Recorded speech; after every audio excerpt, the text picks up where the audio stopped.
أفق استعدادات المملكة لاحتضان نهائيات كأس إفريقيا 2025. أشرف وزير الشؤون الخارجية والتعاون الإفريقي والمغاربة المقيمين بالخارج ورئيس الجامعة الملكية المغربية لكرة القدم بحضور رئيس الكونفدرالية الإفريقية لكرة القدم على افتتاح منطقة المشجعين التابعة للوكالة المغربية للتعاون الدولي بالرباط.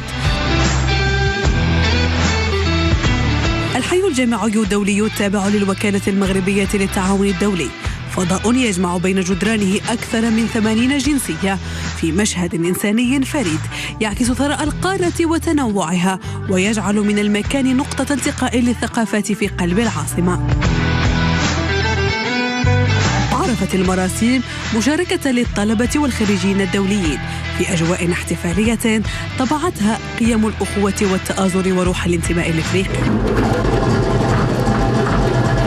هذه المبادرة تهدف إلى جعل الشباب في صدارة هذا العرس القاري عبر توظيف الرياضة والفنون والثقافة كجسور للتواصل والتقارب ومنصات للاندماج والتلاقي بين شعوب القارة في تجسيد حي لروح القارة الإفريقية.